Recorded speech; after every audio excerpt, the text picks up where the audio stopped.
Olá, meninos e meninas, moças e rapazes, sejam todos muito bem-vindos. Vocês estão no canal Sistema de Ensino Monte Carlo, um canal voltado para você, estudante do ensino público, seja você do ensino médio, do ensino fundamental, até mesmo você universitário, pesquisador, curioso da matéria. Sejam todos muito bem-vindos. Aqui, conteúdo escolar e acadêmico, de humanas e exatas, né? Matemática básica, para auxiliar nos seus estudos, nas suas pesquisas, te auxiliar nos seus trabalhos escolares, né? Dúvidas que você possa ter, porventura, desses assuntos, história, filosofia, sociologia, geografia, enfim. Aqui a minha função é de consultor, sou um professor consultor. Então, suas dúvidas você deixa aí nos comentários e eu me proponho a te ajudar. E para que esse canal ele alcance relevância, né, na plataforma do YouTube, eu preciso da sua ajuda. De que forma? Que você deixe o seu like, que você compartilhe os conteúdos do canal. Se em algum momento o que eu coloco aqui lhe ajuda, pode ser que ajude também outras pessoas.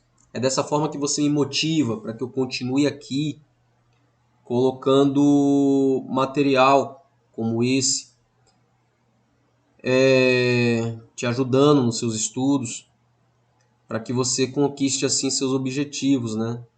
A nota que você precisa, o resultado que você precisa, e através desse trabalho também dinamizar o ensino público, tornar o ensino mais dinâmico, expandir o seu senso crítico, o seu senso analítico. Enfim, é tudo isso que se trata o sistema de ensino Monte Carlo. Hoje eu trago mais um assunto para o nosso módulo de Sociologia. E hoje o tema é Só fazemos o que faz sentido. Será? E a base da aula de hoje é Max Weber. Eu tenho material sobre o Weber no nosso módulo de Filosofia. Para mais detalhes ou para uma revisão, dá uma passadinha lá na nossa playlist, procura lá Max Weber, tá? Esse também é um papel do nosso canal, um campo de um arquivo, né? Onde você possa encontrar aquilo que você procura. Já temos aí mais de uma centena de vídeos lá no canal, então tem conteúdo à beça para você pesquisar, para você estudar. Então, turma, considerado, né, Max Weber, ele é considerado como um dos mais complexos e eruditos entre os teóricos da sociologia. Seus estudos têm raízes filosóficas no pensamento alemão do século XIX e, diferentemente de Marx e Durkheim, que foram teóricos que nós trabalhamos nas aulas anteriores, Weber afirmava como seu pressuposto básico que a sociedade é o resultado das diversas ações entre os indivíduos e que todos são capazes de agir livremente, de acordo com distintas alternativas à sua escolha. Isso era a base de todo o trabalho de Weber, de que o homem ele era capaz de agir livremente de acordo com alternativas distintas. Alternativas essas que estariam diante de sua escolha. Para Weber, todo indivíduo é dotado de capacidade e vontade para assumir posição consciente no mundo.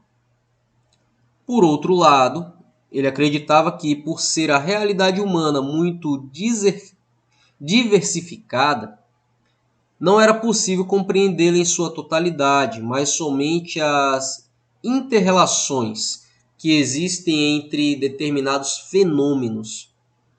Mas o que isso tem a ver com as relações entre indivíduos e sociedades? Tem a ver porque Weber diz que para compreender a sociedade é preciso entender a ação social. ou seja, a ação que o indivíduo comete quando ele leva em consideração as ações de outros indivíduos em suas atitudes e intenções. Então, tá aí uma dinâmica social, né? As suas escolhas pautadas nas ações de outros indivíduos. Então, tudo isso é dinâmica social. Para ele, a ação humana, para ele, no caso Weber, a ação humana tem necessariamente sentido, é um sentido necessário. Portanto, é possível compreender as ações de vários indivíduos para compreender a sociedade e a sua estrutura. Assim, ele também faz classificações e tipologias, como fez Durkheim. Weber classificava a ação dos indivíduos em 4 tipos: tradicional, afetiva, racional relacionada a valores e racional com relação a fins. Para ele, todos esses tipos de ação têm intencionalidade. Então vamos lá. Vamos ter um exemplo aqui para explicar essas 4 categorias. Uma pessoa entra em uma loja para comprar um objeto. Se essa pessoa compra esse objeto influenciada pela mídia, aquilo que ele viu passar na novela, aquilo que ele viu passar na propaganda, aquilo que ele viu a mídia mostrando ser um objeto bom, então a sua ação é do tipo tradicional, ou seja, baseada no que a mídia diz que todos devem fazer, aquilo que a mídia diz que todos devem usar. Mas se ela compra esse objeto porque lhe agrada e isso lhe dá prazer, sua ação é do tipo afetiva. Mas se lhe agrada e se lhe dá prazer é porque ela viu em algum momento uma propaganda, por exemplo. Essa necessidade ela não veio à toa. Ela é como se você já tivesse um conhecimento prévio sobre esse objeto e então você deseja adquiri-lo. Se a compra do objeto é baseada no fato de que um determinado modelo possa lhe dar status, prestígio, então sua ação é racional em relação a valores. Hoje em dia o objeto do momento é o iPhone, né? Qualquer smart da marca Apple e que carregue esse logotipo iPhone, então isso é status. Então a pessoa com o iPhone na mão, que na maioria das vezes é um objeto acima de seus 7 mil reais, então a pessoa de status. E por fim, se a compra é baseada no fato de que o objeto escolhido seja exigido por um grau de necessidade, você está comprando porque você precisa, então sua ação é do tipo racional com relação a afins. Então você observa que o Weber estabelece tipos de ação, mas elas não são assim tão bem divididas, né? Porque na prática, ninguém vai comprar um objeto pensando nos tipos de ação separadamente. Isso não acontece. Nessas ações, os tipos se confundem, se encaixam nos outros, as razões se misturam, dependendo do sujeito e do momento. E principalmente se tiver um familiar por perto, né? Lhe puxando e lhe dizendo o que você deve ou não fazer. É importante ressaltar também que, para Max Weber, esses tipos de ação nunca correspondem exatamente ao que acontece na realidade cotidiana. Eles são, na verdade, aproximações teóricas e idealizadas da realidade. Por esse motivo é que ele se refere a qualquer uma dessas definições como simplesmente um modelo que serviria de referência para a reflexão teórica que ele chama de tipo ideal. Então, isso aí, esses 4 tipos de comportamento social, não é engessado, não é uma regra. Isso é uma ideia para tentar simplificar, para poder tentar refletir, né, as atitudes do indivíduo na sociedade. Voltando a pensar nos tipos de ação e nos exemplos citados, isso quer dizer que os indivíduos agem como querem e bem entendem. Só que não. O indivíduo só age em relação ao comportamento dos outros indivíduos. Ele precisa de uma referência, ele não consegue agir sozinho. Mesmo eu, que sou uma pessoa individualista, eu não consigo agir sozinho em 100% do meu dia. É a partir disso que nos realizamos nossas ações, não como bem entendemos. Isso se chama juízo de possibilidade. A possibilidade da ação do indivíduo se baseia nos argumentos que fazem sentido para vários indivíduos. Eu tomo como exemplo, né, as minhas atitudes porque eu sou individualista ao extremo. Mas eu não consigo exercer esse individualismo 100% como eu gostaria.